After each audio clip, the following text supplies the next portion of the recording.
365 दिवसाच्या आजच्या 34व्या ब्लॉगमध्ये तुमच्या सगळ्यांचं स्वागत आहे ना. माझा पोळ्या बघा कसा पाया पडतं.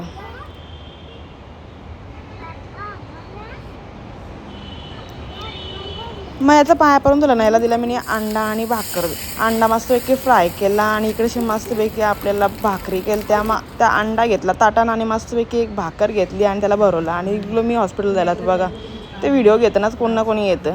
तर मग इकडं आमची सगळी चर्चा चालू होती कारण आज भरपूर दिवसातनं सर आलं. तर मग मेडिकलवाल्यांशी जरा चर्चा केली तर मेडिकलवाला सांगतोय बघा बोलतोय माझं सगळं याला तेल बिल लावताना नाक बीक घासताना जाताना बोलतो एवढी जागा ठेवली तरी पण.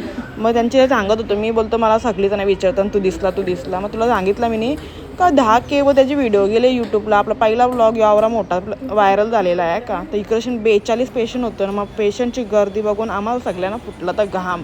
कारण की आवरे पेशंटची गर्दी आज 3 दिवसानंतर सर आलं तर ना म्हणून ही गर्दी होती नाही तर अशी गर्दी नसतं. आणि हे पेशंटचा आवरा गोंगाट होता का बाबा सांगून सोयना ना. इकडे असे आमचे लॅबवाल्यांचे कानाला लगेच दुखायला लागला तर त्यांनी कानचीट करला ना बघला आहे का कानचीट.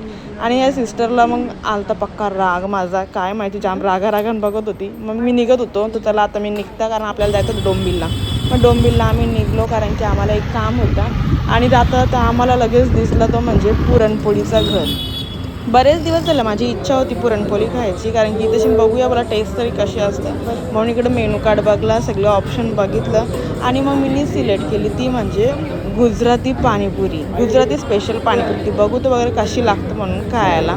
तर मग इकडे सगळं ऑर्डर केला आणि ऑर्डरची वाट बघत होतो तवऱ्यान मला इथं ना बाजूबाजूला दिसली बराच काही बी लागलेला होता. आणि या सगळ्या होममेड वस्तू होत्या सगळ्या घरगुती होत्या. मग मी सगळं बघला पार्क केली आणि 1-2 वस्तू घेतल्या. तवऱ्यान आली आपली स्पेशलवाली गुजराती पुरणपोळी. तर मग इकडं पुरणपोळी घेतली आणि लगेच टेस्ट करायला लागलो. पुरणपोळी लय भारी होती पण जाम गोड होती त्याच्यामुळं मला काही जास्त खाता नाही आली. मग मी यांना सांगितलं का तुम्हीच खा म्हणून. आणि मग निघताना तिकडून लगेच पोरांना घेतली ती मी शेवपुरी आणि मग लगेच घेतली ती पानपुरी. तर आजच्या ब्लॉगमध्ये आवडत होता. आजचा ब्लॉग तुम्हाला कसा वाटला ते कमेंट करून नक्की सांगा. असेच ब्लॉग बनवण्यासाठी माझ्या चॅनलला लाईक करा. बाय.